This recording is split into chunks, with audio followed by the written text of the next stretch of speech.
और इधर मॉनसून इस बार लोगों के साथ अजीब मजाक कर रहा है। किसी भी दिन बारिश हो जाती है, पानी कहीं भी चला जाता है। गांव हो या फिर मेट्रो सिटीज की हाउसिंग सोसाइटीज और उनकी बेसमेंट, आप बाढ़ के पानी से कहीं नहीं बच सकते। बारिश ने पहले हिमाचल में तबाही मचाई, अब गुजरात और महाराष्ट्र बाढ़ से परेशान है। उत्तर भारत से लेकर दक्षिण भारत तक बारिश ने हर जगह आफत मचा रखी है। इस बारिश और बाढ़ से लोगों पर क्या बीत रही है, हमारी इस रिपोर्ट में देखिए। ये कुदरत के सामने इंसान की बेबसी की तस्वीरें हैं। ये तस्वीरें बता रही हैं कि इंसान भले ही कितनी भी ऊंची बिल्डिंगें बना ले, अगर प्रकृति अपना प्रकोप दिखाएगी तो सब बेकार हो जाएगा। यह तस्वीर गुजरात के नवसारी शहर की है। पूरा शहर जलमग्न है, पूरा शहर टापू बना है। नवसारी के पास बहने वाली पूर्णा नदी ने शहर का ये हाल किया है। ये तो आपने देखी पानी में डूबे नवसारी की ड्रोन से ली गई तस्वीरें। अब आपको जरा ग्राउंड पर उतरकर यहां का हाल दिखाते हैं। हमारे संवाददाता राजेश कुमार आज नवसारी में थे। राजेश को यहां मध्य प्रदेश के मौजूदा राज्यपाल मंगू भाई पटेल का घर दिखा। उनके घर के आसपास भी सारा इलाका जलमग्न है। नवसारी के जूना थाना इलाके में ये जो घर है वो मध्य प्रदेश के गवर्नर यानी कि राज्यपाल का घर है, मंगू भाई पटेल का घर है। वो जलमग्न है, वो इस वक्त पानी में डूबा है। वहीं उसके आसपास जो घर हैं वो भी तकरीबन 2 दर्जन से ज्यादा घर हैं, वो फिलहाल जलमग्न है।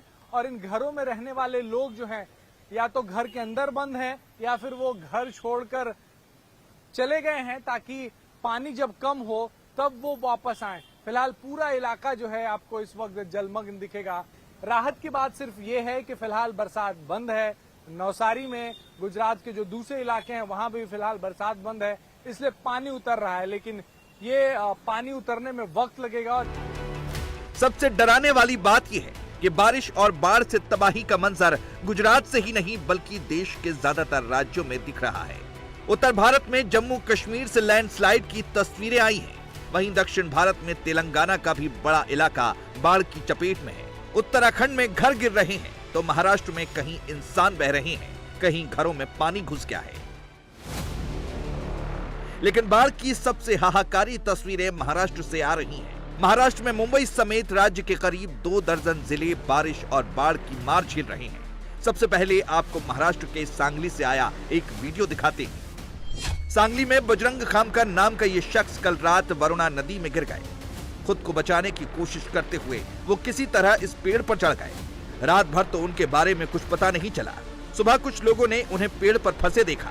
गांव वालों तक खबर पहुंची तो बड़ी संख्या में गांव वाले वहां आए, लेकिन किसी की हिम्मत नहीं हुई पेड़ तक जाने की। इसकी 2 वजह थी। पहली तो ये कि नदी का बहाव तेज था और दूसरी वजह ये थी कि वरुणा नदी में मगरमच्छ भी है।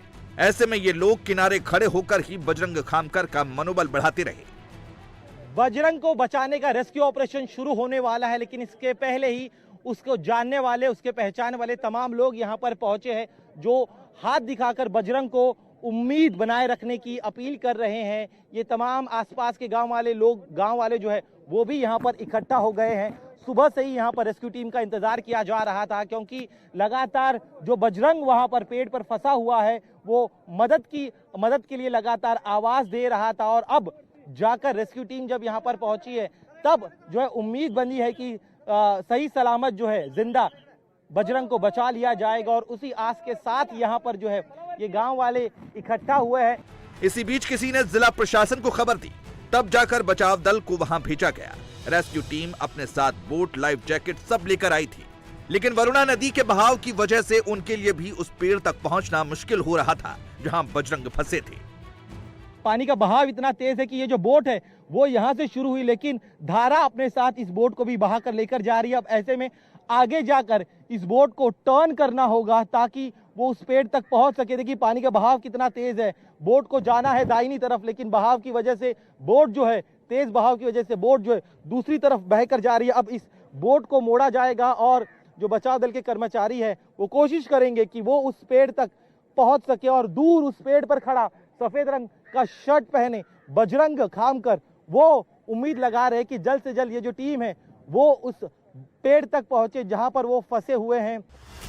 आखिरकार किसी तरह रेस्क्यू टीम बजरंग खामकर तक पहुंची और उन्हें बचाया गया। चूंकि बजरंग खामकर की उम्र भी ज्यादा थी और रात भर से वो भूखे प्यासे पेड़ पर थे, ऐसे में अगर रेस्क्यू टीम को यहाँ पहुँचने में देरी होती तो कोई अनहोनी हो सकती थी।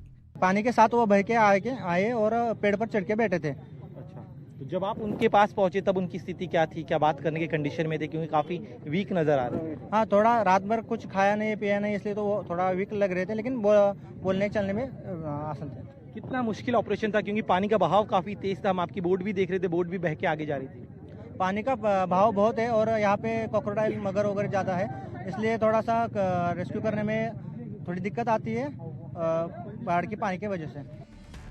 ऐसा नहीं है कि बाढ़ से बर्बादी का मंजर गांवों में या सांगली जैसे दूर दराज के इलाकों में ही है। पालघर के वसई में हाउसिंग सोसाइटी की तस्वीर देखेंगे तो आपको अंदाजा होगा कि बारिश की वजह से लोग कितनी मुसीबत झेल रहे हैं। ये वसई की गोकुल आंगना सोसाइटी है। लोगों ने आराम से रहने के लिए लो राइजिंग फ्लैट्स बनाए। ग्राउंड फ्लोर पर पार्किंग नहीं बल्कि घर है और अब यही बात उनके लिए मुसीबत बन गई। पानी घर के अंदर घुस आया। सामान खराब ना हो जाए इसलिए फ्रिज और वॉशिंग मशीन जैसी चीजें भी ऊपर रखनी पड़ रही हैं। पानी की वजह से हो रही मुश्किलों पर बात करते करते लोगों की आंखों से भी पानी बहने लगा है।